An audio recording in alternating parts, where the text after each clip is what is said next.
Welcome back to Mr. Cursed. I need to tell you something. People keep disappearing in the Appalachian Mountains every November. But the ones who come back, they're the ones with the real nightmares. Today, I've dug up 10 encounters that will chill your bones. We're talking about everyday workers who went into those foggy mountains for their jobs and found something waiting for them. Something ancient, something hungry. Smash that subscribe button right now and hit like. Tell me in the comments where you're from. Maybe you're closer to these mountains than you think. All right, lights off, volume up. Let's see what's hiding in the shadows.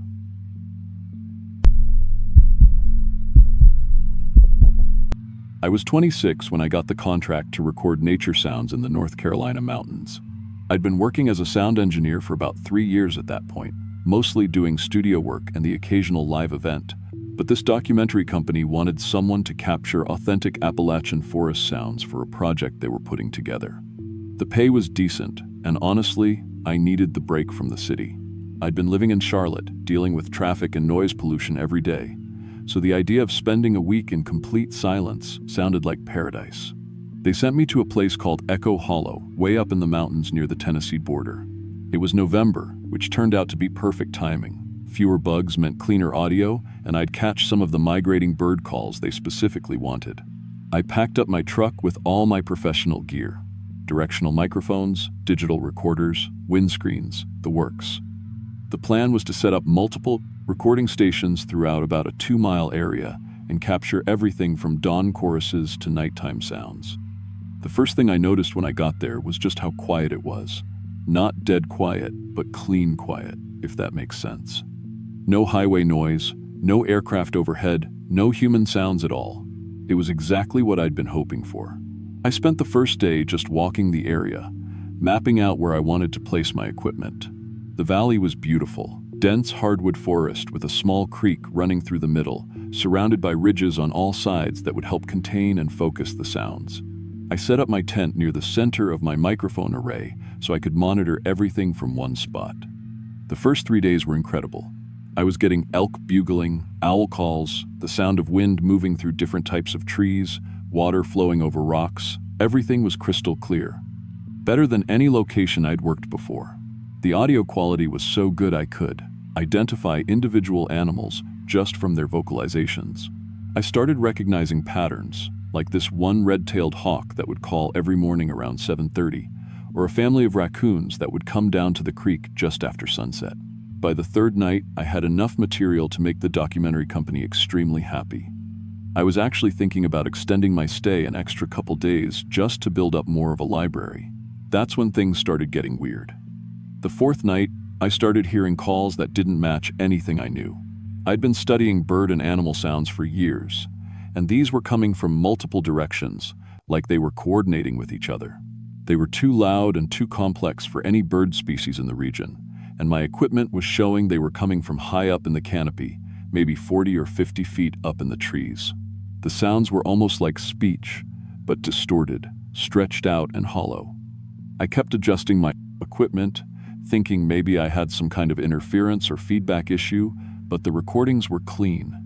Whatever was making those sounds was really up there in the trees. Then I started hearing my name. Not shouting or calling, just casual conversation. "Hey, Marcus." Like someone was standing right next to me, but in different voices. Sometimes it sounded like my girlfriend Sarah, sometimes like my boss Dave, even my mother. Perfect imitations. The problem was, no one else was supposed to be within 20 miles of my location, and I hadn't told anyone exactly where I'd be camping. I checked my phone to see if maybe I'd somehow made calls without remembering, but there was no service up there anyway. I hadn't been able to get a signal since the second day, but my microphones were picking up these voice imitations from multiple locations around the valley, sometimes at the same time.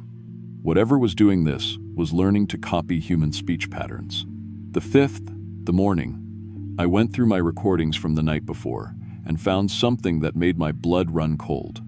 Hours of conversations that I didn't remember having. Clear audio of me talking to people who weren't there, responding to the mimicked voices like I was having normal conversations with Sarah or Dave or my mother. But I was alone. I knew I was alone. That's when I realized they weren't just mimicking voices. They were learning. The recordings showed complete phone conversations played back from different spots in the forest, conversations I'd had weeks ago back in Charlotte. But I hadn't used my phone in days, and even if I had, there was no way for anyone else to have heard those calls. The movement patterns my equipment was detecting suggested large creatures jumping between treetops without ever touching the ground. I started finding scratch marks in the bark of trees, 40 feet up, like massive claws had gripped the trunks. The vocal mimicry was getting more sophisticated too, creating complex dialogue between multiple people who weren't there. By the fifth night, I knew they were trying to lure me deeper into the forest. I'd hear Sarah calling for help from the darkest part of the valley, panicked and desperate, even though I knew she was 300 miles away in Charlotte, probably asleep in our apartment. Part of me wanted to follow that voice. That's how perfect the imitation was. I made it until about 2 a.m. before I broke. The voice was so convincing, so distressed, that I grabbed my flashlight and headed toward the sound. I followed it for maybe half a mile into a part of the valley I hadn't explored yet, a clearing surrounded by massive old-growth trees. The voice stopped the second I stepped into that clearing. Then I was surrounded by the sounds of a crowd. Dozens of voices all talking at once, having conversations, laughing, arguing. But there was no one there. I spun around with my flashlight, and the voices seemed to move with the beam, staying just outside the light. Then I looked up. Dark shapes were moving between the trees, way up in the canopy. Tall, thin figures with oversized heads that seemed too big for their bodies. They didn't have mouths that I could see, but the sounds were coming from them. Not from their faces, but from their whole bodies, like their skin was vibrating to create the voices. I stood there for maybe 10 seconds, watching them, watching me, before my brain finally kicked in and told me to run. I made it back to my camp in record time, threw everything I could grab into my truck, and left the rest. I drove straight through the night, didn't stop until I hit Asheville and found an all-night diner where I could sit under fluorescent lights and convince myself I was back in the real world. But it didn't end there. For weeks after I got home, I kept getting audio files on my equipment, files I didn't record, showing those things were still studying and mimicking human voices. They'd somehow learned to reproduce entire conversations between me and Sarah, me and my coworkers, me and people I barely knew. Perfect copies of voices and speech patterns, but combined in ways that made no sense. I never went back to get the equipment I left behind. The documentary company wasn't happy about losing their gear, but I paid them back and found different work. I don't do location recording anymore, especially not in remote areas, and I never camp alone. The worst part is the files keep coming. Every few months, my equipment will have new recordings on it that I didn't make. Conversations between me and people I know, having discussions about things that never happened. They're still out there, still learning, still practicing human speech. I don't know what they are or what they want, but I know they're not done with us yet.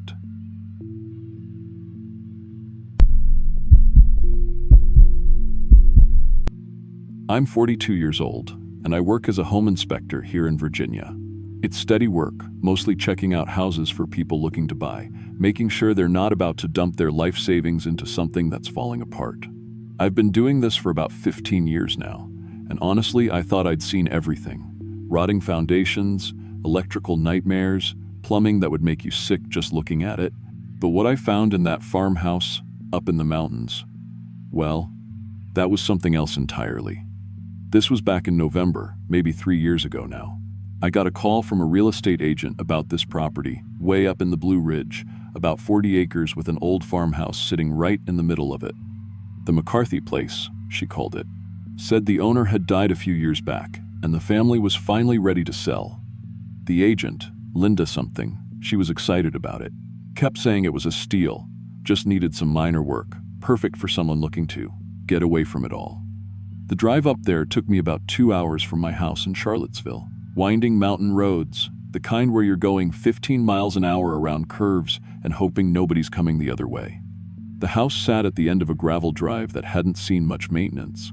40 acres, like Linda said. All of it wooded except for the clearing where the house was. Not another building in sight. Weather was perfect that day, I remember. Cool and dry, good visibility. I had all my usual equipment with me. Flashlights, moisture detector, camera, the whole kit. The house itself looked solid enough from the outside. Built in the 1940 seconds. I'd guess nothing fancy, but the kind of construction that lasts. White clapboard siding, metal roof that looked like it had been replaced maybe 10 years ago. Foundation appeared sound.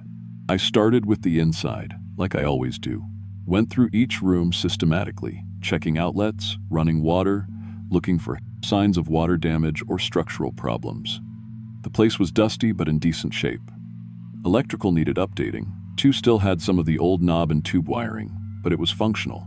Plumbing worked fine, roof was tight, windows were all intact. Honestly, I was starting to think Linda was right. For what the family was asking, this would make somebody a nice project. It was when I got down to the basement that I found the root cellar. Now, that's not unusual in these old farmhouses. People used them for storing vegetables and canned goods before everybody had refrigerators. This one had a heavy wooden door set into the foundation wall, and when I tried the handle, it opened easy. Too easy, really. The hinges had been oiled recently, which struck me as odd for a house that had been empty for 3 years. The steps going down were cut stone, old but solid. I clicked on my flashlight and started down. The air smelled earthy, like you'd expect, but it wasn't unpleasant. Temperature was warmer than I thought it would be for an underground space. I figured I'd just give it a quick look, check for moisture problems, maybe take a few pictures, and be done with it. But this wasn't like any root cellar I'd ever seen. For one thing, it was big, really big. The main chamber stretched out beyond what should have been the footprint of the house, and the walls. I thought at first there was some kind of white mold growing on the stone, but when I got closer with the light, I could see it wasn't random. The white stuff was growing in patterns, almost like geometric designs, if that makes sense. There were other chambers too, connected by tunnels that had been carved right out of the rock. Some of the tunnels were wide enough to walk through standing up, others you'd have to crawl. And in the chambers, I started seeing these things that looked like, well, I don't know what to call them, except pods. Organic-looking things, about the size of a person, attached to the walls and ceiling. They were warm when I touched one. Not just warm, they were almost hot, and they seemed to be growing or expanding, like something was inside them getting ready to come out. That's when I heard the sounds. Rustling at first, coming from deeper in the tunnels. Then a kind of clicking, like insects make, but louder. Multiple sources, like there were a lot of them down there.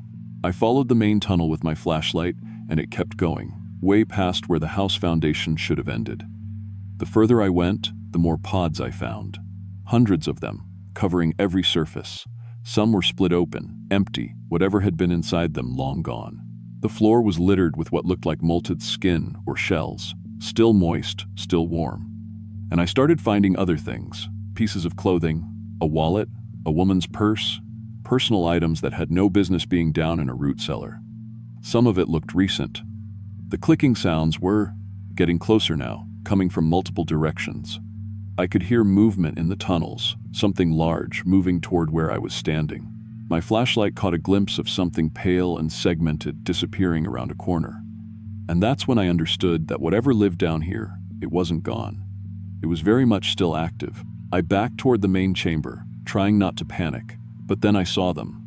3 of them, emerging from different tunnels at the same time.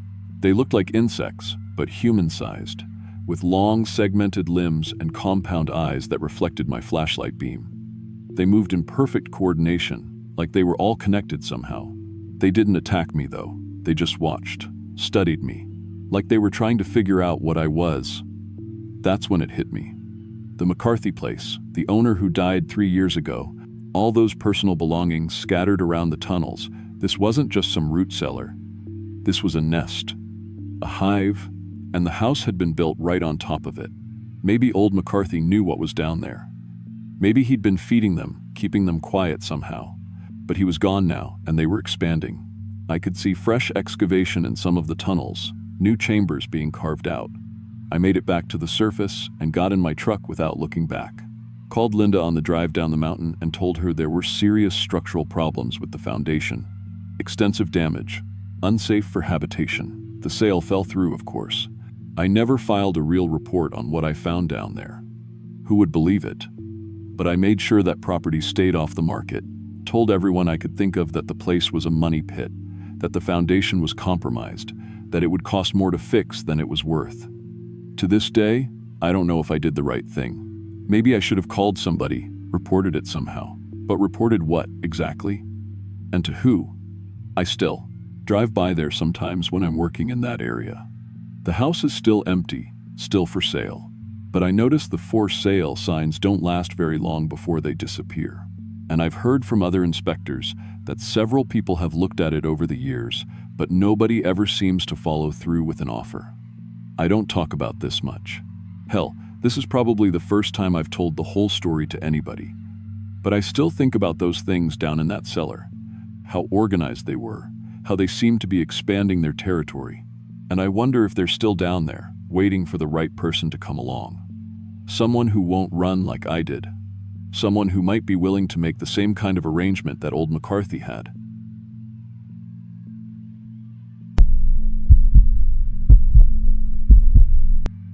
I was 16 and working weekends at my Aunt Linda's flower shop, trying to scrape together money for college. She ran a small place in Asheville, and most weeks were pretty slow, especially in November when nobody was thinking about weddings or fancy arrangements. That's why I was surprised when she got this massive funeral order from somewhere up in the Blue Ridge Mountains. The Whitmore family wanted elaborate displays for their patriarch's service, and they were willing to pay double our usual rate since the location was so remote. Aunt Linda asked if I wanted to help with the delivery since it meant extra hours and good tips. I'd been working there about 6 months, mostly just cleaning buckets and learning how to arrange basic bouquets, so a real funeral job felt like a step up. We spent all Thursday evening loading the van with hundreds of white roses, lilies, and these expensive orchids the family had specifically requested. Friday morning, we drove 3 hours into the mountains to a tiny town called Ravens Hollow, TI. Population maybe 200 people, according to the faded sign we passed. The funeral home sat at the end of Main Street, this old Victorian building that looked like it had been there since the 1800s. Mr. Graves, the funeral director, met us at the loading dock and helped carry everything inside. He was professional and soft-spoken, exactly what you'd expect from someone in his line of work. The deceased man, Thomas Whitmore, had died at 89 from natural causes, and his family had already started gathering from all over the mountains for the service. Everything seemed completely normal, while we spent Friday evening arranging the flowers. The chapel was beautiful in that old-fashioned way, with dark wood pews and stained glass windows that caught the afternoon light. Thomas looked peaceful in his mahogany casket, and family members kept stopping by to share stories about what a successful businessman and community leader he'd been. I stood respectfully in the background, adjusting arrangements and trying to stay out of the way while they grieved. Saturday morning brought dozens of mourners from throughout the region. The service was touching, really beautiful eulogies from his children and grandchildren about his long, productive life. The minister delivered a moving sermon about Thomas's contributions to the community, and I found myself getting emotional even though I'd never met the man. As a flower shop employee, I stayed in the back row, making sure nothing needed last-minute adjustments. Everything proceeded exactly like every funeral I'd seen in movies, right up until they opened the casket for the final viewing. That's when things got weird. Family members approached one by one to say their private goodbyes, and I noticed each person leaned down and whispered something directly into Thomas's ear. After the third person whispered, I could have sworn I heard Thomas whisper something back. At first, I thought I was imagining things. Maybe the acoustics in the old chapel were playing tricks on me, but I saw other people in the congregation look startled too, glancing around with confused expressions. Mr. Graves quickly closed the casket and began organizing the procession to the cemetery. During the short drive, I was riding in the van behind the hearse when I started hearing what sounded like muffled talking coming from inside. It was probably just the engine or road noise, but it seemed like actual conversation, like someone was having a discussion in there. At the graveside, the minister rushed through the burial service much faster than seemed normal. As the first shovelfuls of dirt hit the casket, we all heard Thomas shouting from inside the grave, clear as day. Not imagination, not echo, iho, actual shouting. Family members exchanged worried looks but didn't stop the burial. They just kept throwing dirt while this man yelled from 6 feet underground. After everyone else left, I could still hear his voice calling up from the fresh grave. Mr. Graves noticed me standing there, frozen, and walked over with this resigned expression. "First time delivering to the Whitmores?" he asked. When I nodded, he sighed and explained that this was normal for their family. The Whitmores had been speaking after death for generations, cursed by a Cherokee medicine man they'd cheated out of land back in the 1800s. Every family member died but retained full consciousness, trapped in their decaying bodies with complete awareness of what was happening to them. The family cemetery was full of talking corpses. Dozens of Thomas's relatives, all aware and suffering, calling out from their graves whenever someone walked by. The family had built their own funeral home specifically to control this secret and keep outsiders from learning the truth. My aunt had been delivering flowers here for years, sworn to secrecy about what she witnessed. The curse ensured that no Whitmore could ever truly die. They just rotted away slowly, perfectly conscious through the entire process. Recent deaths in the family had been suspicious, younger members killing themselves to avoid facing decades of aware decomposition. But even suicide didn't break the curse. That night, staying at a motel in town, I heard all the buried Whitmores begin speaking at once. It started around midnight, this chorus of the dead rising from the cemetery behind the funeral home. Thomas's voice was the loudest, begging anyone who could hear to dig him up. He promised money, property, anything, if someone would just free him from the coffin. Other voices joined in, dozens of generations pleading for release. The youngest voice belonged to a 12-year-old girl who'd been dead for 30 years but sounded like she was crying right next to my window. They explained that the only way to break the curse was to find and destroy the original Cherokee artifact that bound them to this fate. I couldn't sleep, couldn't block out their voices. Around 3 a.m, I walked to the funeral home and found the basement door unlocked. Down in the storage area, hidden behind old caskets and embalming equipment, I discovered a medicine bundle wrapped in ancient deerskin. The moment I touched it, I could see the Cherokee medicine man's spirit standing in the corner. He explained that the curse would transfer to me if I destroyed it improperly. I had to choose between freeing the Whitmores and damning myself to the same conscious death they'd endured for generations. The proper ritual required burning the artifact with specific prayers and tobacco offerings, but it would mark me as the curse's new target. I chose to burn it correctly. "Use my cigarette lighter and some tobacco from Mr. Graves' desk," said the prayers, the spirit whispered to me. The screaming from the cemetery stopped immediately. Decades of suffering finally ended, but I felt something dark settle into my bones, something that whispered I'd someday join their ranks. I'm 28 now, and I still think about that choice every day. I freed those people from a fate worse than death, but I know my own time is limited. I've never gone back to Raven's Hollow, and I don't talk about what happened there. But sometimes, late at night, I can feel that curse waiting patiently for me. And honestly, I think I made the right choice. Some suffering is too great to ignore, even if it means accepting your own doom in return.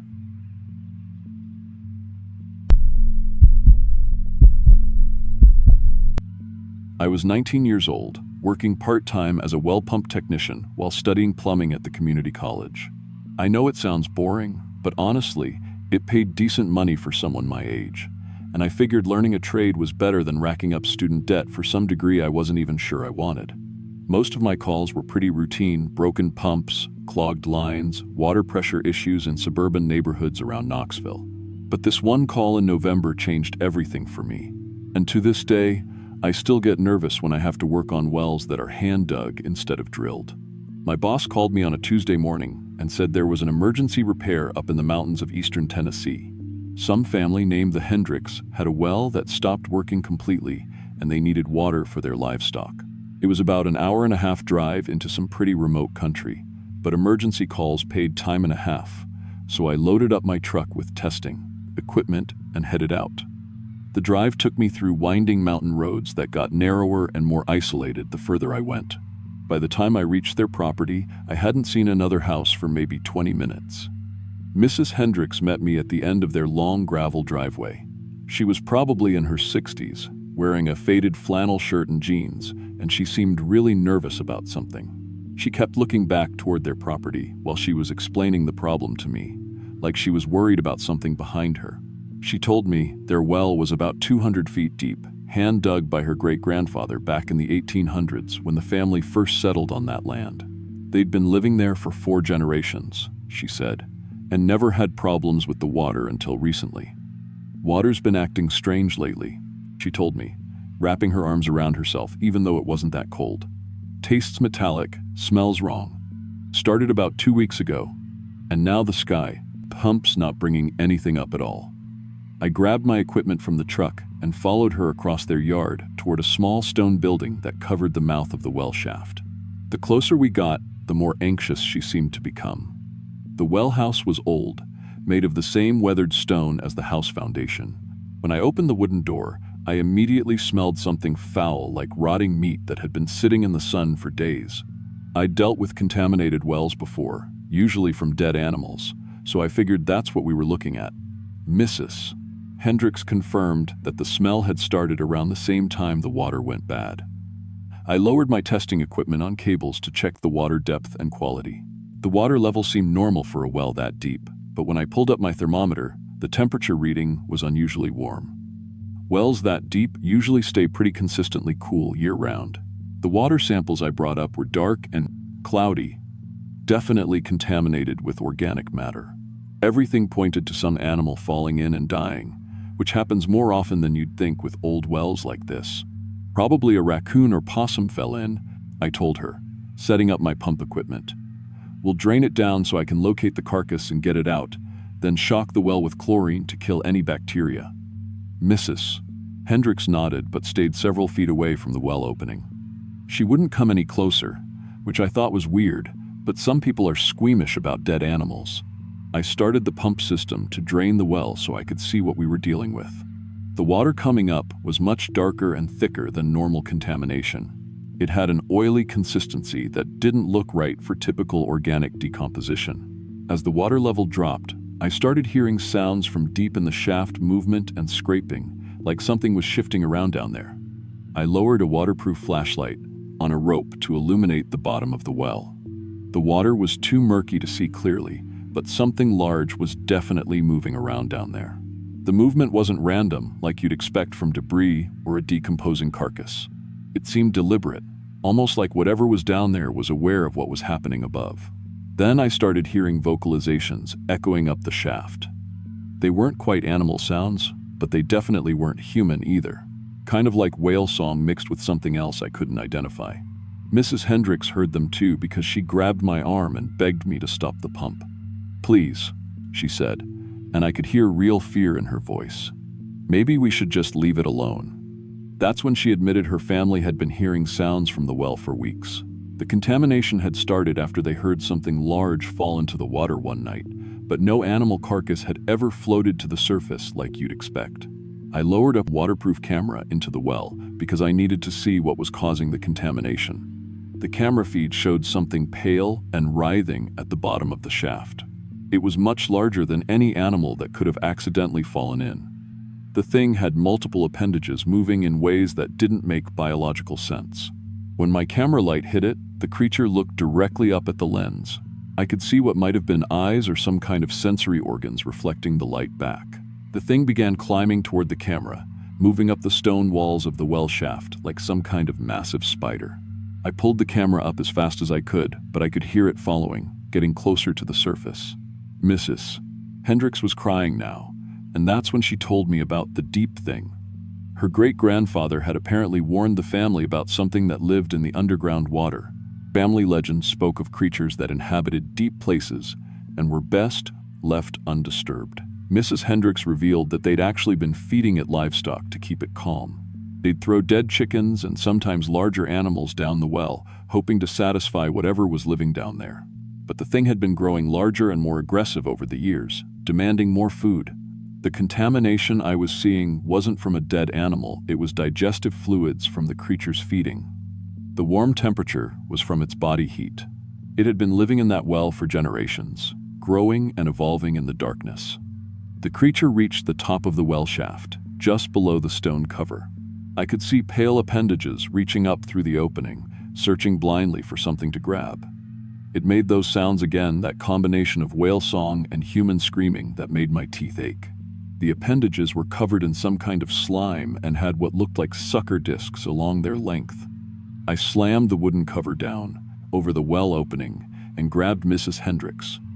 "We need to get away from here," I told her, but she was already backing toward the house. She'd lived with this thing her whole life, feeding it and keeping it secret to protect everyone else from what her family had awakened generations ago. Mrs. Hendricks begged me not to report what I'd found.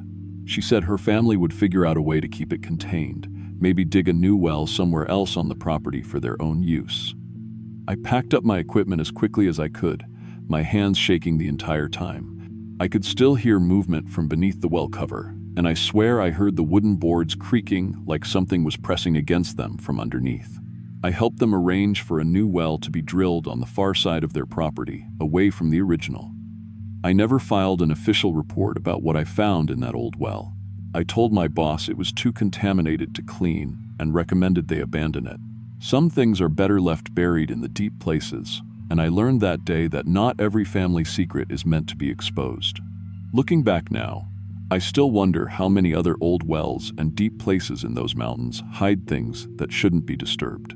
I changed my business practices after that. I only work on drilled wells now, never hand-dug ones. When customers ask why, I just tell them it's a safety issue, which isn't exactly a lie. I've never told anyone the full story of what I found in the Hendricks' well, but sometimes late at night, I still hear those sounds echoing up from the darkness. And I still wake up wondering what else might be living in the deep, forgotten places beneath our feet.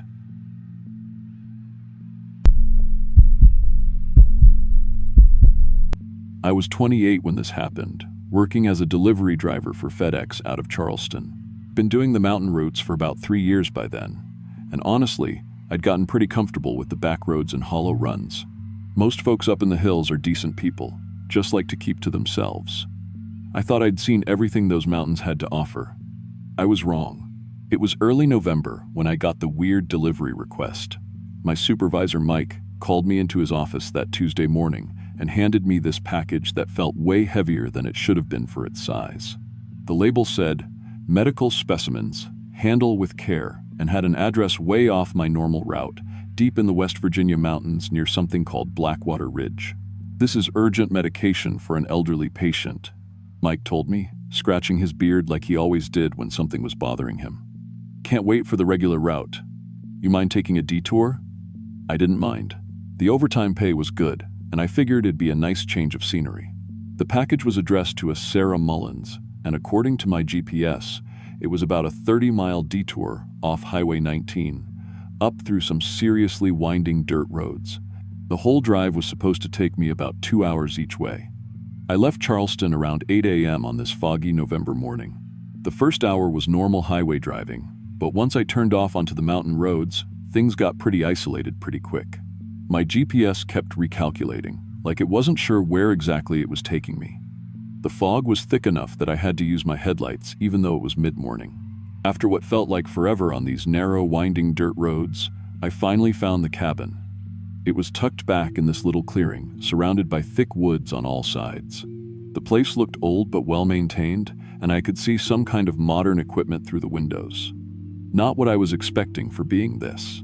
Far out in the middle of nowhere.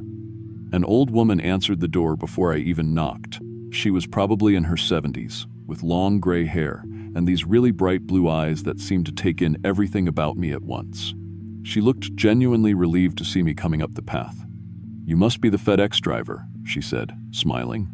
"I'm Sarah Mullins. Thank you so much for making the trip out here." She signed for the package, but when I turned to head back to my truck, she stopped me. "You want to come in for some coffee? These mountain roads can be dangerous, especially with this fog. Might be better to wait a bit before heading back down." Something about her felt a little off, but mountain folks are often eccentric, and I didn't want to be rude. Plus, the coffee smelled incredible, and I was pretty tired from that long, winding drive up here. Sarah's cabin was surprisingly modern inside. There was medical equipment everywhere, monitors, IV stands, even what looked like a small surgical station set up in the back room. She noticed me looking around and explained that her grandson was studying to be a doctor, needed all these supplies for his research. "He's working on some kind of experimental treatment," she said, busying herself with making the coffee. Family medicine, you could say. Been passed down for generations. The coffee was excellent, and it felt good to rest after that exhausting drive. Sarah showed me some old family photos, talked about how her family had been living in these mountains for decades. Her stories about the local wildlife were fascinating: bears, wildcats, and some animals I'd never heard of before. I started feeling drowsy from the warmth and the coffee. The road really had been exhausting, and Sarah kept encouraging me to rest, said November mountain weather was unpredictable and I shouldn't risk driving in the fog anyway. I dozed off in her comfortable chair while she busied herself with the package I'd brought. I had these vivid dreams about running through the forest on 4 legs, feeling incredibly strong and fast. When I woke up, I felt refreshed, but something was different about my vision. Everything looked incredibly sharp. I could see individual leaves on trees that were probably 100 yards away. My sense of smell was overwhelming too. I could identify every scent in the room, from the wood burning in the fireplace to some kind of chemical smell coming from the back room.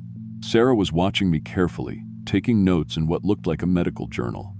When I asked what she was writing, she just smiled and said she liked to keep track of visitors.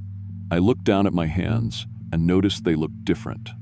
My fingers seemed longer, and there was definitely more hair on the backs of my hands than there used to be. When I tried to leave, Sarah insisted I stay overnight for what she called observation. My truck keys had disappeared. I asked Sarah about them, but she claimed she hadn't seen them anywhere. I started feeling anxious, but also strangely calm at the same time, like part of me didn't really want to leave. That evening, I could hear my own heartbeat, unnaturally fast and strong. My teeth felt loose, like they were shifting positions in my mouth. I found myself walking on the balls of my feet without thinking about it, and my balance felt completely different. Sarah kept offering me raw meat for dinner, saying it was better for my condition. I didn't understand what condition she was talking about, but the smell of raw meat was making my mouth water in a way that should have been disgusting. I woke up in the middle of the night with an incredible hunger for fresh meat. I found myself outside without remembering how I'd gotten there. My hands had grown actual claws, and patches of my skin were covered in thick, dark fur. Sarah was outside too, but she looked completely different. Her face was longer, more angular, with teeth that were definitely not human. She moved on all 4s sometimes, but could stand upright when she wanted to. My family has been changing people for generations, she explained, her voice sounding different now, deeper. The medical supplies were transformation accelerants from my grandson. He's studying at a very special medical school. I ran to my truck and looked in the mirror. My reflection showed a face that was half human, half bear. My nose had become more pronounced, my eyes were a different color, and there was fur growing along my jawline. I could smell other people like me in the mountains. Dozens of them, maybe more. My human memories were becoming fuzzy, replaced by instincts I'd never had before. The urge to hunt, to mark territory, to run through the forest on 4 legs. I realized the delivery had been a trap. I wasn't randomly selected for this route. They'd chosen me specifically. Sarah showed me her true form, then an ancient bear-woman hybrid who'd lived in these mountains for centuries. She introduced me to others like her, a whole community of animal-human hybrids living deep in the Appalachian wilderness. They explained that this was how the monsters people sometimes reported seeing in the mountains were really created, not born, but made, transformed from regular people who wandered too far into their territory, or, in my case, were specifically recruited. The transformation was irreversible. I would become a guardian of these mountains, and my human life, my job, my apartment, my family, 214, would all be forgotten as the animal nature took over completely. I fought against the change, but my body betrayed me. Part of me was craving the wild transformation, wanting to give in to these new instincts. I made one last desperate attempt to reach my truck and call for help. Sarah and the others didn't try to stop me. They knew the change was already complete, that I wouldn't be able to resist coming back. I drove toward civilization, but I couldn't resist the urge to return to the mountains. Every mile away from Sarah's cabin felt wrong, like I was abandoning my real home. That was 3 years ago. I never made it back to Charleston. I live in the deep woods now, fully transformed. I hunt, I mark territory, and sometimes I help Sarah when new delivery drivers come up that long, winding road to her cabin. If you work for any delivery company and get a request for medical supplies going to an address near Blackwater Ridge, just refuse the job. Tell them the roads are too dangerous, or your truck broke down, or whatever. Just don't go. Because once you smell that coffee and feel that drowsiness, once Sarah starts taking those notes in her medical journal, you're not coming back as yourself. I still remember being human sometimes, but it feels like remembering someone else's life. The animal part of me is stronger now, and honestly, most days I don't want to remember what I used to be. The mountains are my home now, and Sarah's always looking for new people to join our community.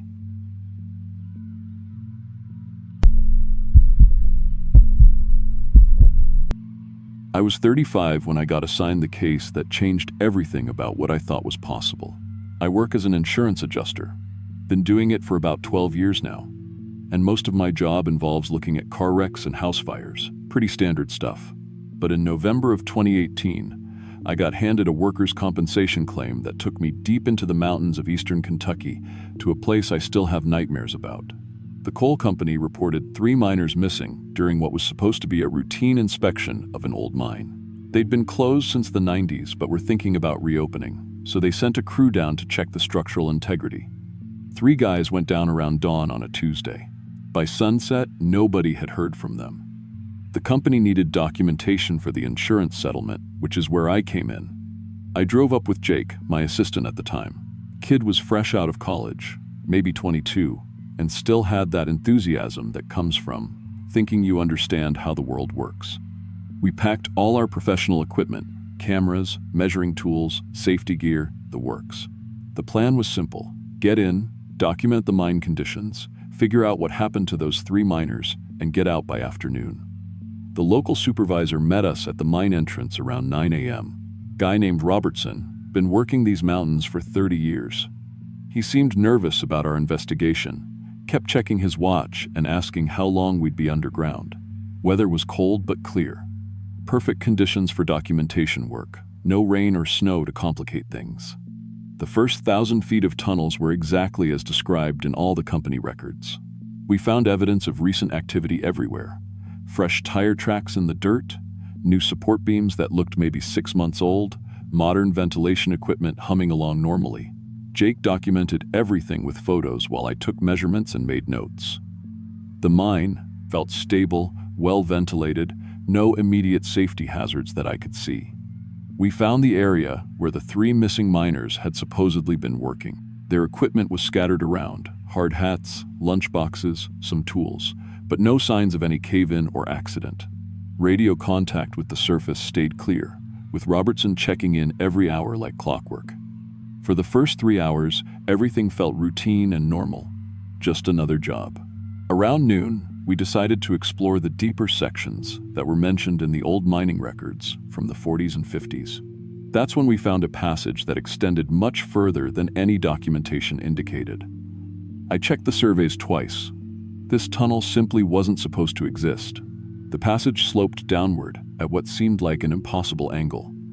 I'm no geologist, but I know enough about mountain geography to recognize when something's wrong. Our altimeter started showing readings that made no sense. According to the device, we were descending below sea level, which was physically impossible given the mountain's elevation. Jake's compass began spinning wildly. We couldn't get consistent direction readings no matter where we stood in the tunnel. That's when we started finding mining equipment from different eras mixed together. Tools that looked like they were from the 1940 seconds, sitting right next to modern machinery. Some of the older equipment was still in good condition, like it had been placed there yesterday. Our radio contact became intermittent, filled with voices speaking what sounded like different languages. Some English, some I couldn't identify. The tunnel kept branching into passages that weren't on any mine survey I'd ever seen. Our measurement tools started showing distances that contradicted each other. According to my tape measure, we'd walked maybe 200 feet. According to my pedometer, we'd covered over a mile. We started finding miners' lunch, boxes with food that looked fresh, sandwiches that should have been moldy after months underground, apples that still had their shine, thermoses full of coffee that was still warm. The temperature in the tunnel fluctuated wildly. One minute we'd be bundled up against freezing cold, the next minute we were sweating in tropical heat.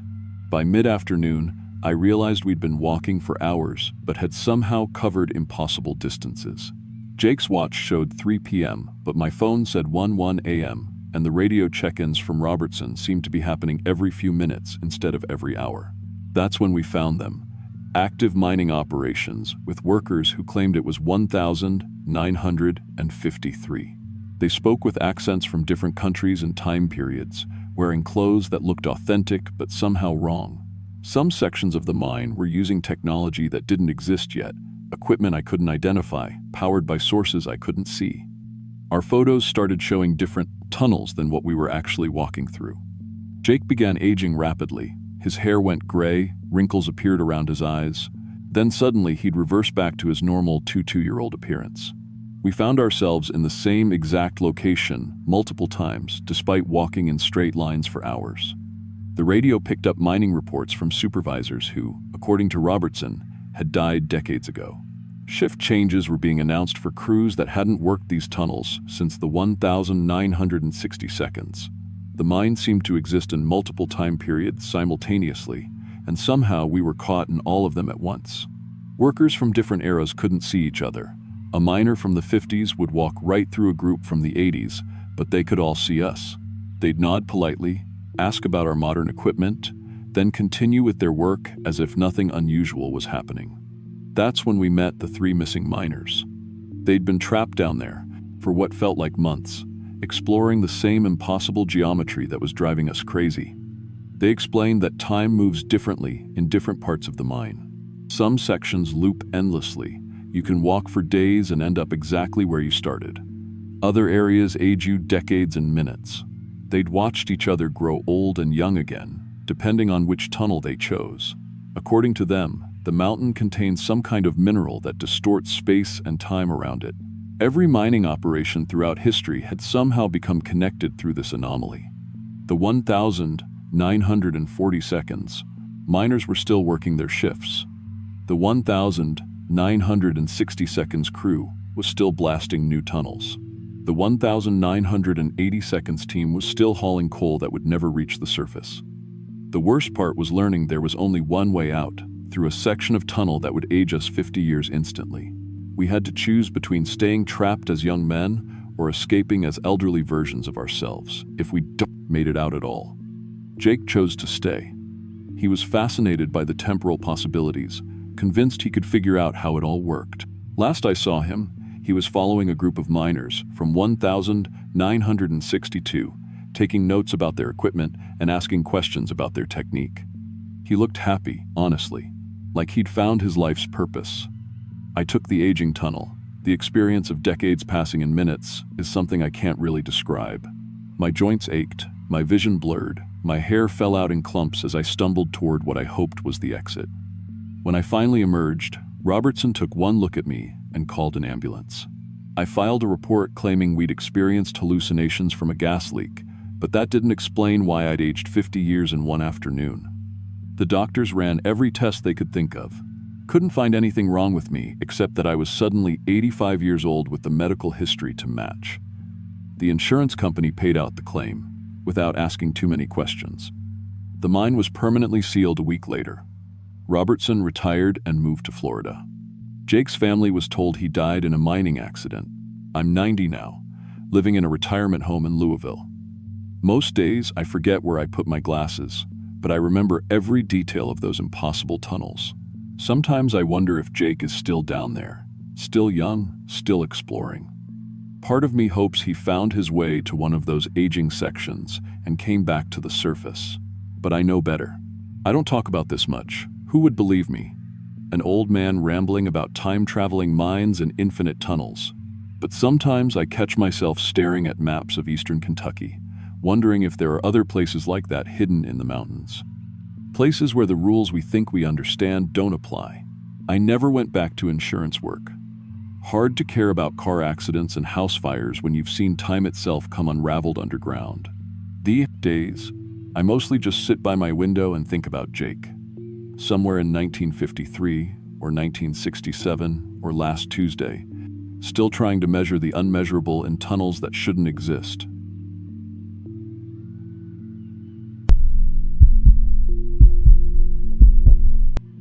I'm 38 years old, and I've been a social worker for about 8 years now. Most people think the job's all about helping kids in bad situations, but honestly, a big chunk of what I do is welfare checks on elderly folks living way out in the mountains of eastern Kentucky. These are people who've been on their own for years, sometimes decades, and their families get worried when they don't hear from them for a while.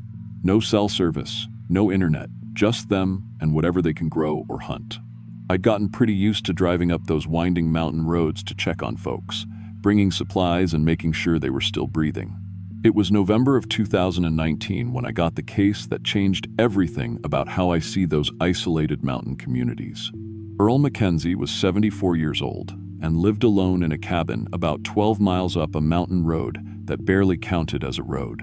His neighbors down in the valley hadn't seen him in about 3 weeks, which wasn't unusual for Earl, but they were starting to worry since winter was coming, and he usually made a trip down for supplies by then. His file showed he was a veteran, been living up there alone since his wife Martha died 5 years back. The neighbors described him as friendly enough when you ran into him, but he'd been keeping to himself more and more lately. They figured he was just getting older and didn't like making the trip down as much, but they wanted someone to check on him just in case. I loaded up my truck with some canned goods, medical supplies, and all the paperwork for government assistance programs he might qualify for.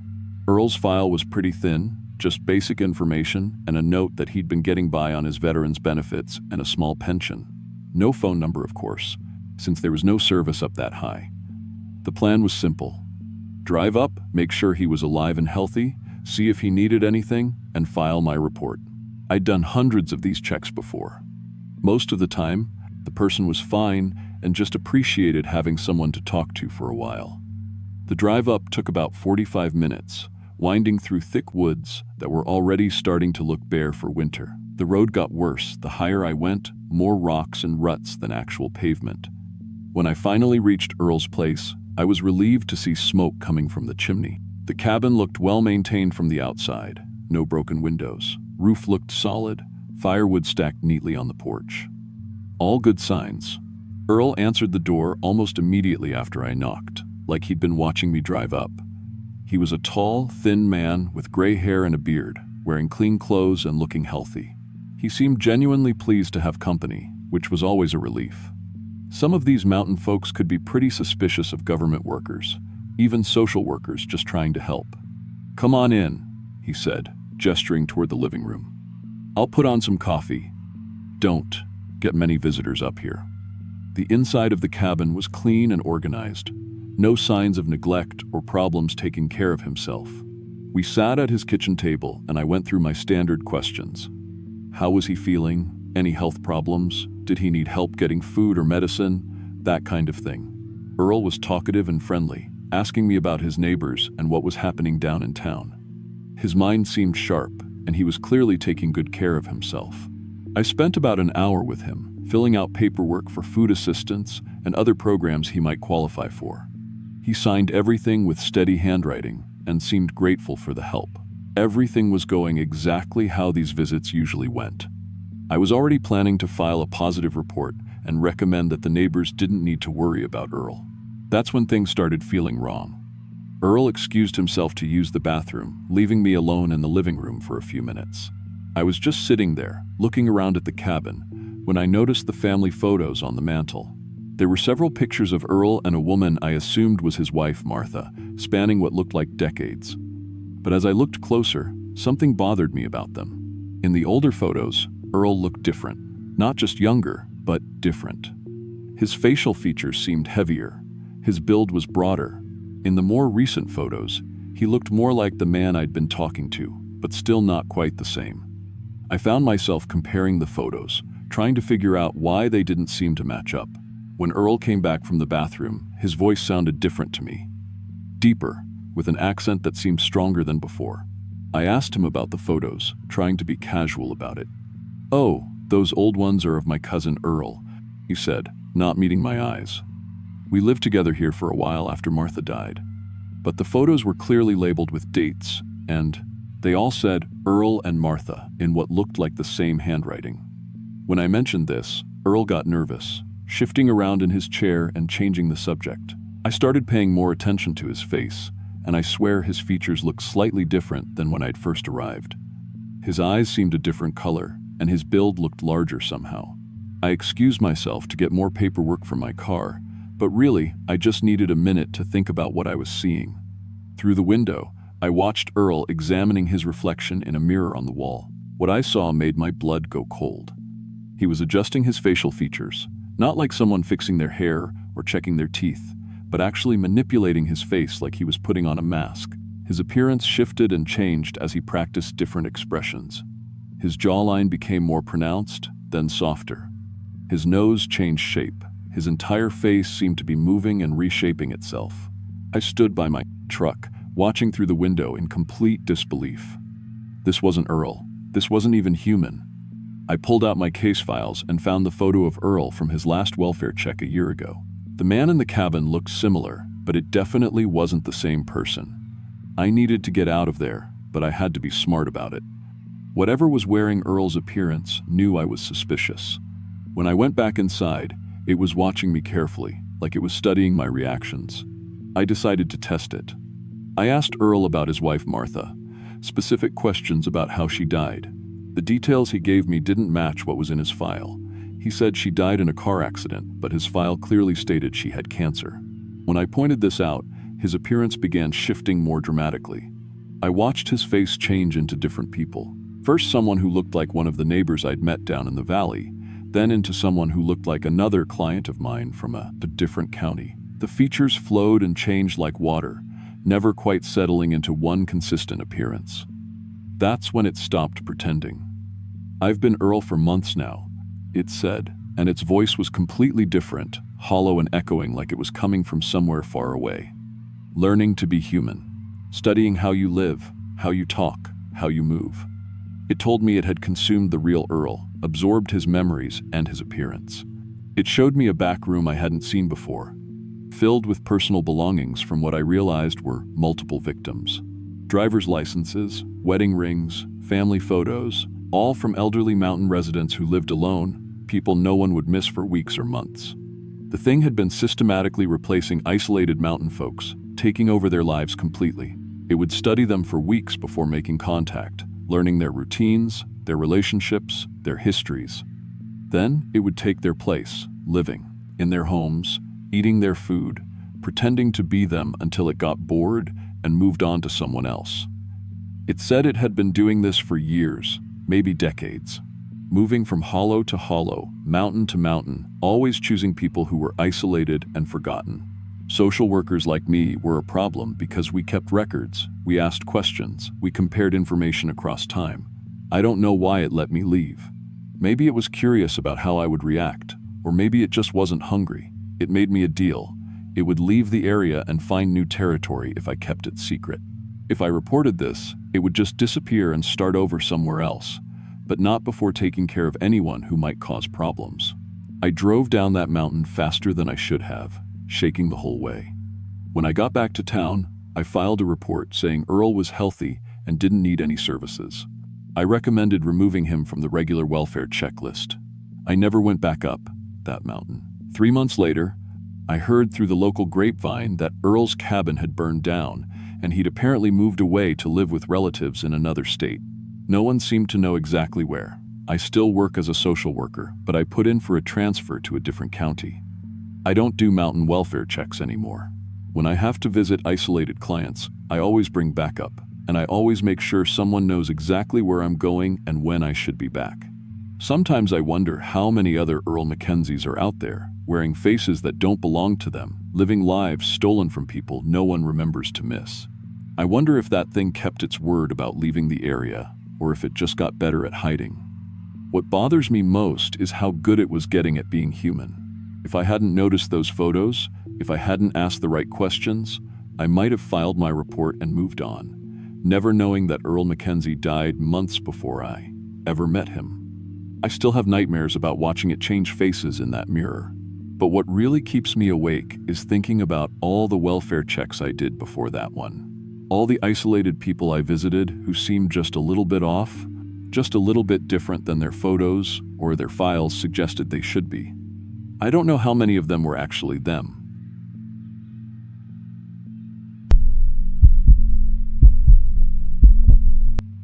I was 52 when this happened. Been working as a cable TV technician for about 20 years at that point. Most folks probably think it's boring work, crawling under houses and climbing poles, but I liked the independence of it. You get your work orders in the morning, drive around the mountains of East Tennessee, fixing people's connections, and most days you're done by 3 or 4. Been doing the same routes for so long, I knew every back road and holler between Knoxville and the Virginia border. November of 2019, we had this nasty ice storm come through. Knocked out power lines, took down trees, left a mess of cable connections loose or completely severed. I spent that whole week driving around to scattered mountain homes, mostly just tightening connections that had worked loose in the wind. Nothing too complicated. Storm damage usually just means checking the obvious stuff first. I remember that Thursday, specifically, because I had 4 calls scheduled way up in the mountains, near Copper Ridge. First 3 went smooth enough. Loose coax connection at the Hendersons, water in a junction box at the Miller place, and a line that got snagged by a falling branch at some rental cabin. Standard stuff. But my last call of the day was to fix reception problems for an old man named Earl Witten who lived alone way up on the ridge itself. Earl had called the office 3 times that week, saying his TV was picking up strange channels since the storm hit. Customer service figured it was just crossed wires, or maybe his box got confused during the power outages. Happens sometimes after bad weather. Equipment gets reset wrong and starts pulling in signals from other areas. I figured I'd be there maybe 30 minutes, reset his cable box, check his connections, and head home. When I pulled up to Earl's place around 4:30, it was already getting dark the way it does in November. His cabin was neat and clean, looked well maintained. Earl himself seemed normal. Enough. Probably mid-70s. Wearing a flannel shirt and work boots, the kind of mountain guy who'd lived in the same place his whole life. Offered me coffee while I worked, which was nice since it was getting cold outside. But when he showed me his television, honestly, I didn't know what to make of it.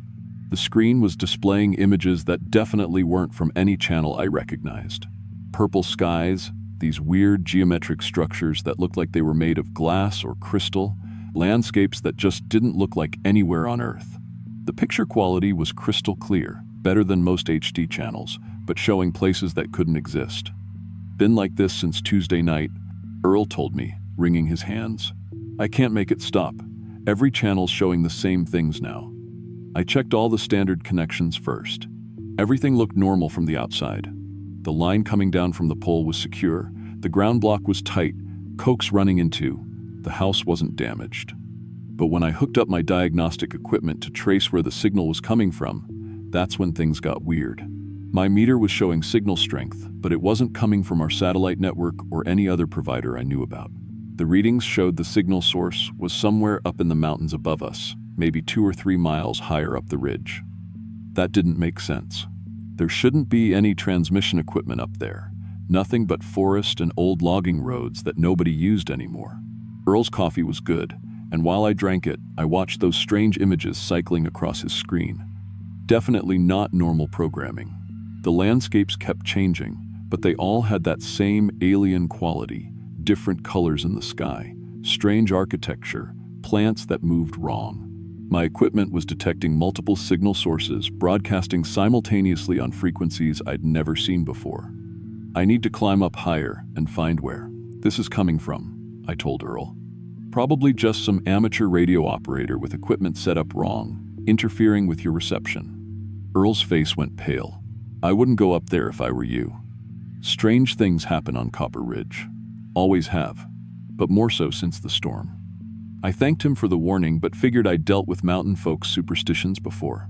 Plus, I needed to locate the source of the interference to fix his problem properly. Grabbed my signal detection equipment and started hiking up the ridge, following the readings on my meter. What I found about a mile up was a tower. Looked almost normal at first glance, maybe 60 feet tall, standard cellular equipment configuration, but it wasn't on any records I could access from my phone. When I called the office to ask about permitted towers in that area, Dispatch told me there shouldn't be anything up there at all. The tower was broadcasting on frequencies that, honestly, shouldn't exist. The equipment was picking up signals that made no technical sense. Too much bandwidth, too much power, using spectrum that wasn't allocated to any known service. And the content of those signals was what really got to me. The broadcasts included images of Earth, but taken from angles that were impossible. Live footage from space, but not from any satellite I knew about. Real-time views of the planet that showed details you couldn't see from normal orbital positions. And mixed in with the images were voices, but they weren't speaking any language I recognized. They were talking in mathematical equations, strings of numbers and formulas that somehow sounded like conversation. My truck radio started receiving the same transmissions. Then my phone began displaying text messages and symbols I'd never seen before. Not any alphabet, but geometric patterns that hurt to look at directly. The tower itself, when I got close enough to examine it properly, didn't look entirely manufactured. Parts of it appeared to be grown rather than built, with organic-looking components integrated into the electronic equipment. I climbed up about 20 feet to get a better look at the transmission array. And that's when I realized this definitely wasn't human technology. The structure was partially biological, which I could see what looked like root systems running through the metal framework, and some of the components were pulsing like they were alive. The images on my phone started showing aerial views of this exact area, but taken in real time. I could see myself on the tower, see my truck parked below, see Earl's cabin further down the ridge. But the perspective was wrong. These weren't satellite images or drone footage. They were being taken from something much higher up, or from multiple angles simultaneously. As I watched the screen, I started to understand what I was looking at. The broadcasts weren't entertainment or communication. They were surveillance footage. Someone, or something, was watching human activities across the entire Appalachian region and broadcasting the results through this network of hidden towers. My presence on the tower triggered some kind of response. The transmission rate increased dramatically, and I could hear equipment humming and clicking all around me. Whatever was controlling this thing knew I was there and was analyzing me, recording everything I did.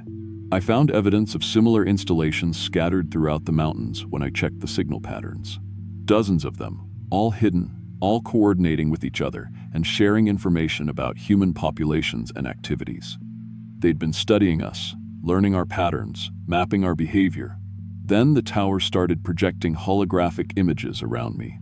Three-dimensional displays showing beings that definitely weren't human. Tall, elongated figures with multiple arms and faces that shifted like liquid. They were studying recordings of people going about their daily lives, analyzing human behavior like we might study insects. The communication came directly into my brain, bypassing language entirely. They explained they were researchers from another dimension, anthropologists studying Earth cultures.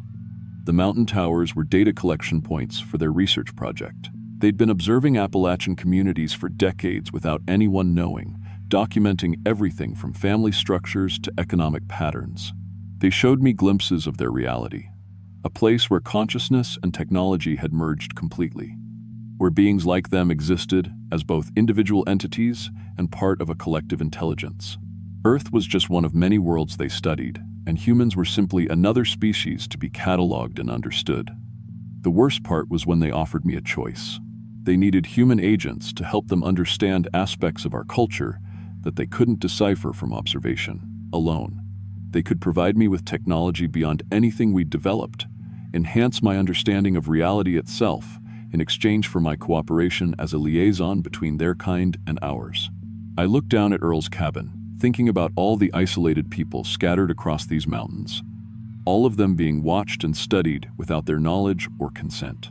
I thought about my job, driving around fixing cable connections for folks who just wanted to watch TV in peace, never knowing they were being observed by alien intelligence. In the end, I accepted their offer, not because I wanted their technology or their enhanced perception, but because I realized someone needed to be monitoring them the way they were monitoring us. Someone needed to understand what they were really doing up here.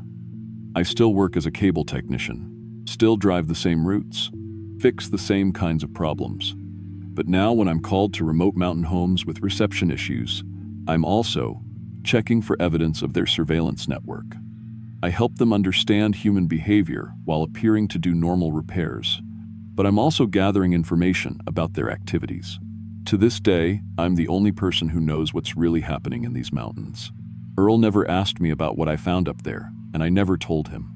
He moved away about 6 months later, said he couldn't stand the television anymore. I still get their signals on my equipment sometimes.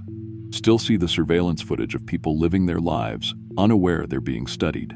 And sometimes, late at night when I'm alone in my truck, I wonder if I made the right choice up there on that ridge. Because honestly, I'm not sure anymore if I'm working for them or if they're working for me.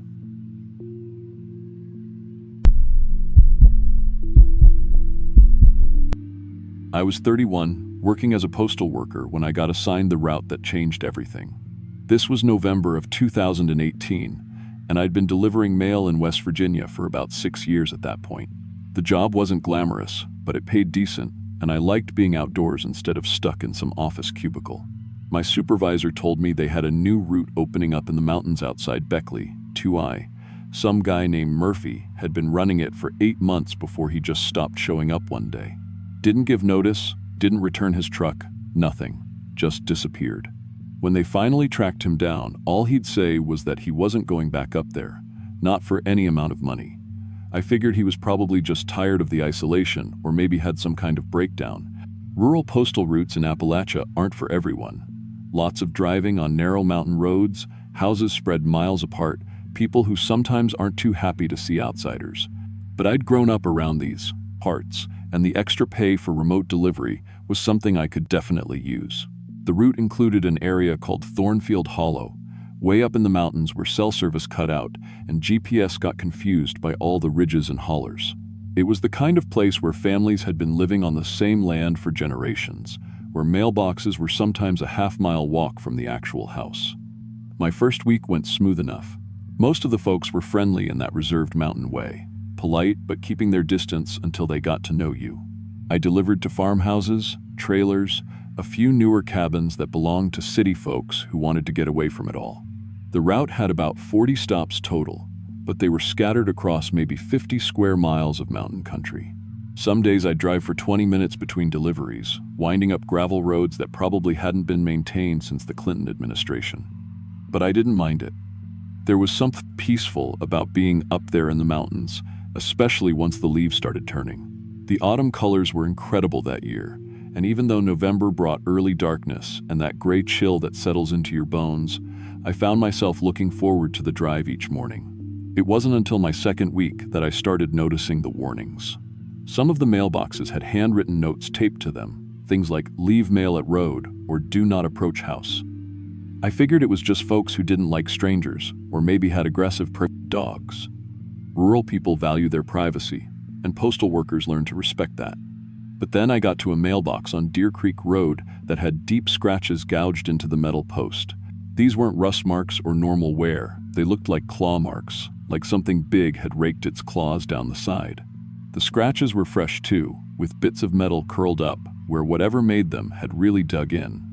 That's when Mrs. Patterson, an elderly woman who lived in a tidy little house near the main road, flagged me down as I was leaving her driveway. She was probably in her 70s, the kind of mountain woman who still canned her own vegetables and kept chickens in the backyard, real salt of the earth type. "You're the new mail carrier," she said, and it wasn't a question. "Yes, ma'am. Been on the route about 2 weeks now." She looked at me for a long moment, like she was sizing me up. "You seem like a decent young man. How far up the hollow you been delivering?" "Wherever there's mail to deliver, I guess. Got a few more stops today up toward the end of Thornfield Road." Her expression changed then, got real serious. "Listen to me," she said, lowering her voice. "Some of these mountain folks have been up here a long time, longer than most people realize. They keep to themselves for good reasons. You respect their privacy, you leave the mail, and you go. Don't linger, don't try to be friendly, and if something doesn't feel right, you trust that feeling. You understand?" I told her I did, even though I wasn't entirely sure what she meant. But Mrs. Patterson struck me as the kind of person who didn't give advice lightly, so I filed it away. The next day, I had a certified letter that needed a signature for a house at the very end of Thornfield Road. The mailbox was about 3 miles up a dirt track that my GPS insisted didn't exist. I'd driven past it before but never had reason to go all the way up. The road got narrower as it climbed, with thick forest pressing in on both sides. Mountain laurel and rhododendron grew so thick you couldn't see more than a few feet into the trees. The house, when I finally reached it, looked normal enough, an old farmhouse with a covered porch and a stone chimney. But something felt off about the place right away. All the curtains were drawn tight, even though it was the middle of the afternoon. There were no cars visible, no signs of life at all. The yard was overgrown, like nobody had touched it in months, but the house itself looked solid and well-maintained. I knocked on the front door and waited. No answer. Knocked again, harder this time. Still nothing. But as I stood there on the porch, I started noticing things. Deep scratches in the wood around the door frame, like something had been clawing at it. Similar marks on the porch railing and support posts. And the scratches weren't old. I could see fresh wood shavings scattered on the porch boards. That's when I heard the first sound from the woods.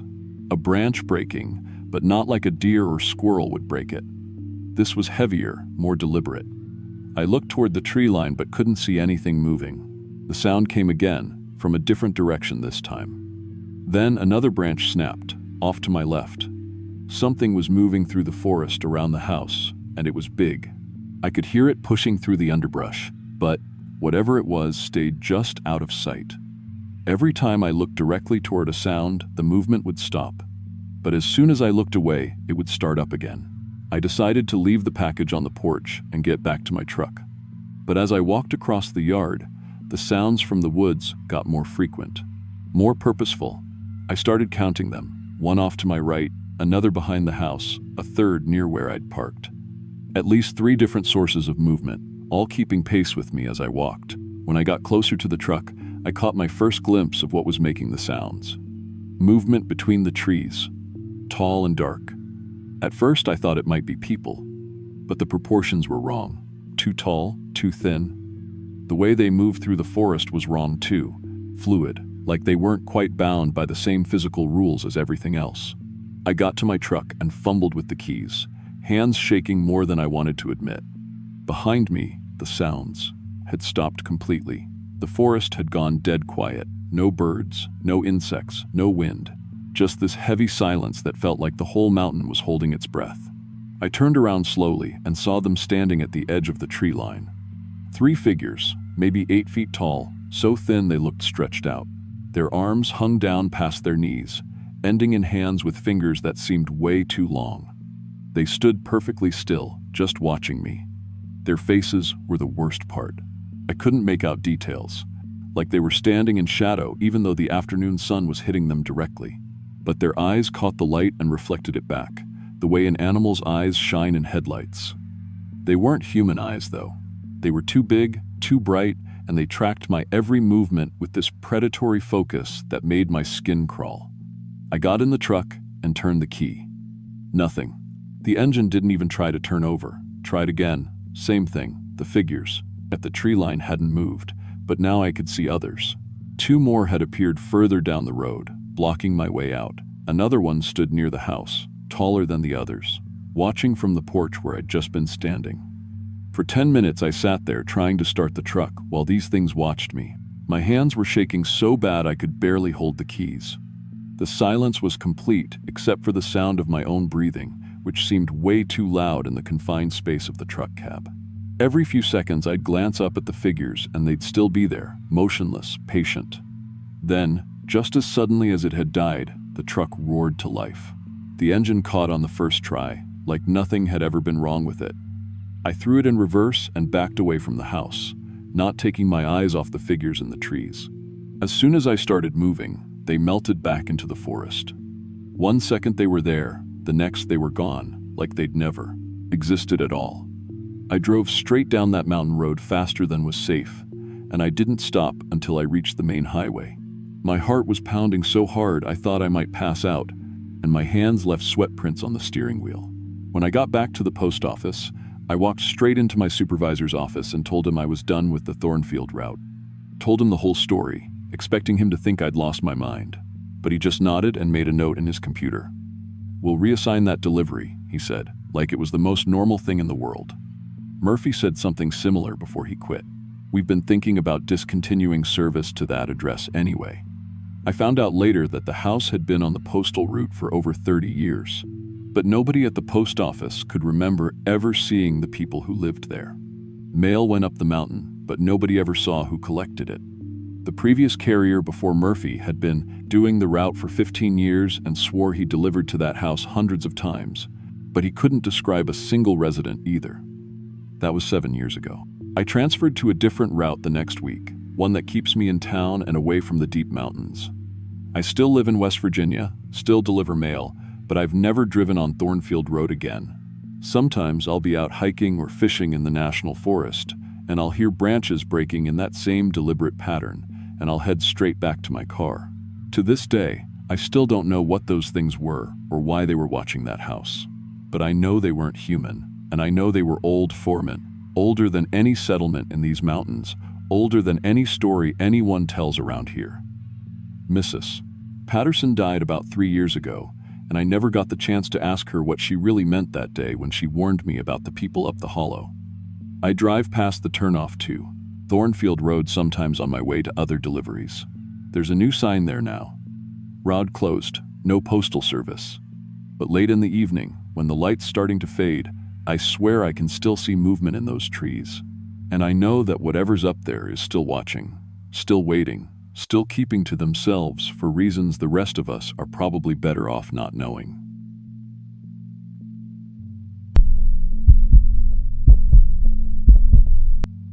I'm 52 years old, and I've been fixing cable lines in these Tennessee mountains for the better part of 20 years. My name's Frank, and most folks around here know my truck, that beat-up white Ford with the ladder rack that's been rattling down every back road from Gatlinburg to the Virginia border since 2003. I like the work because it keeps me moving, keeps me outdoors, and honestly, after my divorce 3 years back, I needed the solitude these mountain routes provide. November 15th, 2019. November the date exactly because it was the day everything changed. We'd had an early ice storm come through the week before, one of those freak weather events where the temperature drops 40 degrees overnight and coats everything in a quarter-inch of ice. Knocked out power to half the county and left cable lines dangling like broken spider webs all through the hollers. I was working my way through a stack of service calls, mostly routine storm damage, loose connections, water in, junction boxes, lines that got stretched when trees fell. The kind of work I could do in my sleep.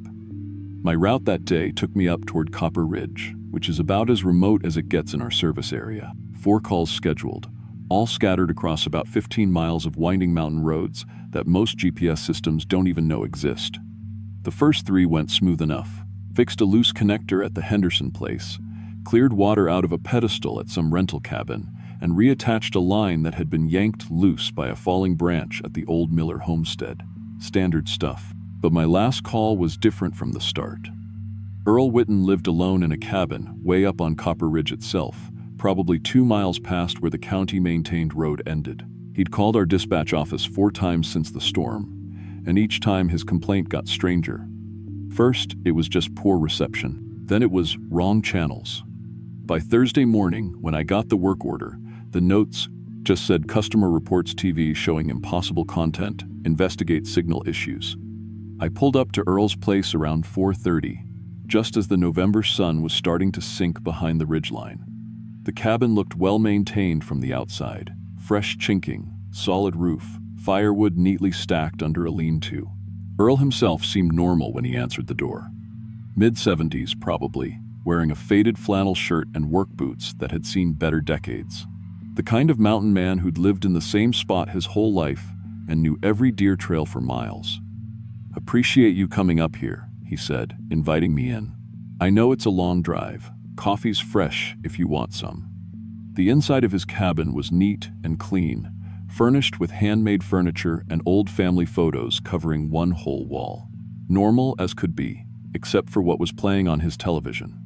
The screen showed a landscape I'd never seen before. Purple sky, like the color you get right before a bad storm. But wrong somehow. Too deep, too uniform. Strange structures that looked like they were made of black glass jutted up from rolling hills covered in vegetation that moved without any wind. The picture quality was perfect, better than most HD channels, but it was showing a place that couldn't exist on Earth. Been like this since Tuesday night, Earl told me, and I could hear the exhaustion in his voice. Every channel shows the same thing now. Can't turn it off, can't change it, can't make it stop. I set down my tool bag and pulled out my signal meter. Probably just interference from damaged equipment somewhere nearby. Storm knocked a lot of things loose. But when I checked his connections, everything looked normal. Line drop was secure, ground block was tight, coax wasn't damaged. The signal strength was actually better than normal. Too good, really. My meter was showing readings that didn't make technical sense. Where's this signal coming from? I asked Earl, more to myself than to him. That's what I want to know, he said. But Frank, there's something else. Something I didn't tell the dispatcher. He walked over to a window that faced up the ridge and pointed into the gathering darkness. 2 nights ago, right after this started, I saw lights moving around up there. Not headlights or flashlights, something else. Something that moved wrong. I followed his gaze up the steep slope above his cabin. Nothing but forest as far as I could see. Thick stands of oak and hickory that hadn't been logged in probably 50 years. No reason for anyone to be up there, especially not at night. Could be hunters, I suggested. Though even as I said it, I knew it was the wrong season and the wrong terrain. Earl shook his head. I've lived here 43 years, Frank. I know every sound these woods make, every light that belongs. This didn't belong. I spent another 20 minutes checking connections and running diagnostics, but my equipment kept giving me impossible readings. The signal was coming from somewhere up the ridge, broadcasting on frequencies that weren't allocated to any known service. And it wasn't just one signal, there were multiple sources, all coordinated, all transmitting simultaneously. I need to hike up there and see what's causing this, I told Earl. Probably just some amateur radio operator with equipment set up wrong. The old man's face went pale. I wouldn't do that if I were you. Like I said, there's been strange things happening since the storm. Things that don't make natural sense. But I'd been dealing with mountain superstitions for 20 years, and I had a job to do. I grabbed my portable signal detector and started hiking up the ridge, following the readings on my meter.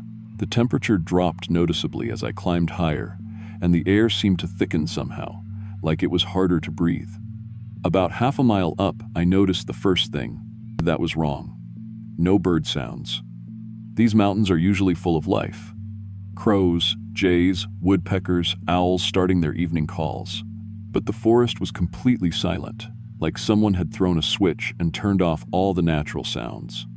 Another quarter mile and I found the source of Earl's signal problems. A tower, maybe 60 feet tall, with transmission equipment I'd never seen before. It wasn't on any company records I could access from my phone, and when I called dispatch to check for permitted installations in the area, they told me there shouldn't be anything up there at all. The tower itself looked wrong from the moment I saw it. The metal framework appeared normal enough, but there were organic elements integrated into the structure, things that looked like root systems or veins running through the steel beams. And the equipment mounted on it wasn't like any transmission gear I'd ever worked with. It pulsed. Actually pulsed, like it was alive. My phone started acting up as soon as I got within 100 feet of the tower. The screen flickered between normal display and strings of symbols that hurt to look at directly. My signal meter went haywire, showing readings that violated basic physics. And my truck radio, parked half a mile away, started broadcasting voices, speaking in mathematical equations instead of words. I climbed up about 20 feet to get a better look at the transmission array, and that's when I saw something that made my stomach drop. The equipment wasn't just integrated with organic material. The port 4, it was partially grown. Like someone had planted technological seeds and let them develop into this hybrid structure. The images on my phone changed to show aerial views of the entire area, but taken from angles that were impossible. Real-time footage of Earl's cabin, of my truck, of me climbing the tower. But the perspective was wrong. These weren't satellite images or drone shots. They were being taken from somewhere, much higher, or from multiple positions simultaneously. That's when I understood what I was looking at. This wasn't communication equipment or entertainment broadcasting. It was surveillance. Something was watching human activities across the entire region and documenting everything we did. As I climbed higher, trying to understand what I was seeing, the equipment around me started responding to my presence. The pulsing increased, becoming almost rhythmic, like a heartbeat. Components I hadn't noticed before unfolded from the main structure. Devices that looked like eyes or sensors, all turning to track my movement. Then I saw the first one. It was clinging to the tower about 30 feet above me, and at first I thought it was just shadow or twisted metal. But then it moved, and I realized I was looking at something alive. Something that had too many joints in its arms and legs. Skin that reflected light like wet plastic, and a face that kept shifting its features like it couldn't decide what shape to hold. It was watching me, studying me, taking notes. I started climbing down as fast as I could manage without falling, but more of them emerged from the equipment. They didn't try to stop me or hurt me, they just observed. Like scientists studying a lab rat that had wandered into their experiment. Halfway down the tower, one of them spoke directly into my mind. Not words, but concepts and images that bypassed language entirely. They showed me what they were. Researchers from somewhere else, anthropologists studying Earth cultures. The mountain towers were data collection points for their research project. They'd been observing Appalachian communities for decades, documenting everything from family structures to economic patterns to individual behavior. They showed me glimpses of their reality, high. A dimension where consciousness and technology had merged completely, where beings like them existed as both individuals and part of a collective conscious intelligence. Earth was just one of many worlds they studied, and humans were simply another species to be cataloged and understood. But here's the part that still keeps me awake at night. They'd made mistakes in their research. Big mistakes. They'd been studying us for so long that they'd started trying to blend in, to mimic human behavior. But they didn't understand the subtleties, the emotional connections, the things that make us actually human. Some of the people I'd been visiting on my cable routes, some of them weren't people anymore. They were these things, wearing human shapes but getting the details wrong. Earl had figured it out somehow, which is why his TV was showing their surveillance footage instead of normal programming. He was seeing what they were really doing up here. They offered me a choice then, transmitting the options directly into my brain. I could walk away, forget what I'd seen, go back to my normal life fixing cable connections. They'd wipe my memory and relocate their operations somewhere else. Or I could become their liaison, help them understand human behavior well enough to perfect their mimicry. In exchange, they'd show me technologies beyond anything we'd developed, enhance my perception of reality itself. But there was a third option they didn't mention, one I had to figure out myself. I could pretend to cooperate while actually working against them, be their inside man while documenting their activities and finding ways to expose what they were doing. I climbed down the rest of the way and told them I'd accept their offer to become a liaison. They seemed pleased, in whatever way beings like that experience satisfaction. One of them touched my forehead with something that felt like cold metal, and suddenly I could perceive things I'd never noticed before. Radio frequencies became visible as streams of colored light. Electronic devices showed their internal processes as glowing patterns. And most importantly, I could tell the difference between actual humans and their mimics. The walk back to Earl's cabin was the longest mile of my life, because now I could see what he'd been trying to warn me about. The things pretending to be his neighbors, scattered throughout these mountains. Families that had been replaced gradually, one member at a time. Children who moved wrong, parents who forgot basic human customs, elderly people who seemed too interested in studying the behavior of visitors. When I got back to the cabin, Earl was gone. His truck was still there, coffee was still warm on the stove, but Earl himself had vanished. I found him 2 hours later, about a quarter mile into the woods, standing perfectly still among the trees. When I called his name, he turned toward me, and I could see in his eyes that he wasn't Earl anymore. The thing wearing Earl's shape spoke in his voice, but the words were all wrong. The integration process is complete. Thank you for your cooperation, Frank. Your services as a liaison will be valuable to our research. That was 6 months ago. I still work as a cable technician, still drive the same routes through these mountains.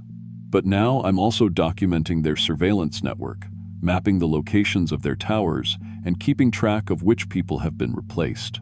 The job gives me perfect cover. Nobody questions a repairman driving around to remote locations, and I have legitimate reasons to access communication equipment. I've learned things about their operation that they don't know I know. They're not just studying us, they're preparing for something bigger. A gradual replacement program that's been going on for years, maybe decades. They replace people in isolated communities first, places where disappearances won't be noticed or investigated too carefully. But they made one crucial error in their research. They assumed that humans are purely individual creatures, that we don't have deep emotional connections. That would be missed if broken. They don't understand love or loyalty or the kind of grief that comes when someone you care about is taken away and replaced with an imitation. I've been building a network of people who've noticed the changes. Folks who've seen family members or neighbors acting wrong after periods of absence. Mountain people are more observant than these things realize, more connected to each other than their research suggested. And we're fighting back, quietly, carefully, documenting everything and planning for the day when we can expose what's really happening up here. The thing that used to be Earl still lives in that cabin on Copper Ridge. Sometimes I have to go up there for legitimate repair work, and it always greets me like an old friend. But I can see the alien intelligence behind those familiar eyes, still studying, still taking notes, still trying to understand what it means to be human. Last week, I got a call from dispatch about signal problems in the valley below Copper Ridge. New customer, recent transplant from Georgia, complaining about strange channels appearing on his television. His name was Marcus Webb, and he'd just bought the old Johnson homestead with his wife and 2 young daughters. I'm driving up there tomorrow morning because someone needs to warn him before his family becomes the next subjects in their research project. Someone needs to tell him that his neighbors aren't what they seem, and that the strange lights he's probably been seeing in the mountains aren't natural phenomena. And if I'm too late, if they've already started the replacement process, then at least I'll know which members of the Webb family are still human and which ones need to be added to my list of confirmed mimics. Because this isn't just about cable television anymore. This is about survival. And these mountains that I've called home for 20 years have become a battlefield in a war that most people don't even know is being fought. The November Watchers are still up there, still observing, still learning, but now they're being watched in return. And sooner or later, one of us is going to make a mistake that ends this thing permanently. I just hope it's them and not us.